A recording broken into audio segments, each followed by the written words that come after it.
ஒரு pump room morning 9 to 9 pump room டியூட்டில ஆள் இருக்காரா அங்க என்ன நடந்துருக்குங்கிறத என்ன பண்ணுறது டெய்லி ஒன்று கூட நடந்துருக்கு நிறைய அதை ரிமூவ் பண்ணணும்.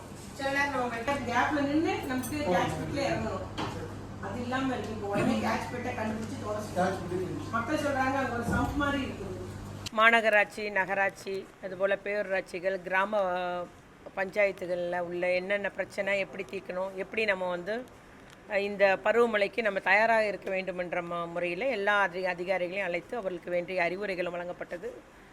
முன்னெச்சரிக்கையாக எல்லாம் இருக்கணும், அதுபோல் எல்லோரும் டியூட்டியில் இருக்கணுன்ற மாதிரி அவர்களுக்கு ஒவ்வொருத்தருக்கும் என்னென்ன பொறுப்புன்ற மாதிரி, அதாவது இபி ரெடியாக இருக்கணும், ஹைவேஸு அவங்களுக்கு எங்கெங்கே பிரச்சனை வரக்கூடிய இடம், மணல் மூட ரெடியாக இருக்குதா, இல்லை நீங்கள் ஜேசிபிலாம் ரெடியாக இருங்கன்னு சொல்லியிருக்காங்க.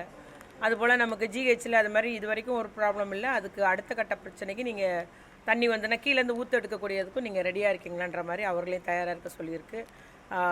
அதே போல் நமக்கு அரசு நம்ம வருவாய்த்துறை அதிகாரிகள் எங்கெங்கே எந்தெந்த குளம் நிரம்பி இருக்குது, என்ன ஸ்டேஜ் இருக்குது, உடஞ்சிடக்கூடாது, அதுக்கு முன்னால் நம்ம என்னென்ன முன்னெச்சரிக்கை எடுக்கணும், தண்ணி எப்படி வெளியே விடலான்ற மாதிரி பாருங்கன்ற மாதிரி எல்லாத்துக்குமே ஒட்டுமொத்தமாக இன்றைக்கி அட்வைஸ் பண்ணியிருக்கு. குறிப்பாக மாநகராட்சியில் ஏற்கனவே 38 பம்ப் ரூம் இருக்குது.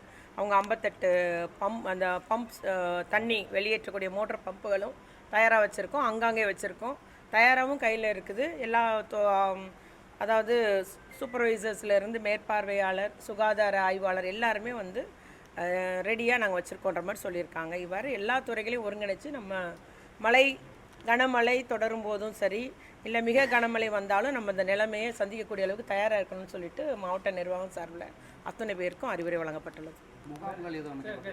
முகாம் தயாராக இருக்குது, எல்லாருமே எல்லா தரப்புலையும் தயாராக வச்சுருக்காங்க. அதாவது பிடிஓ அந்த ஒவ்வொரு வட்டார வளர்ச்சி அலுவலர் அவங்க ஏரியாவில், அதுபோல் மாநகராட்சி, நகராட்சி என்று அவங்கவுங்க அந்தந்த இடத்துல தயாராக இருக்குது.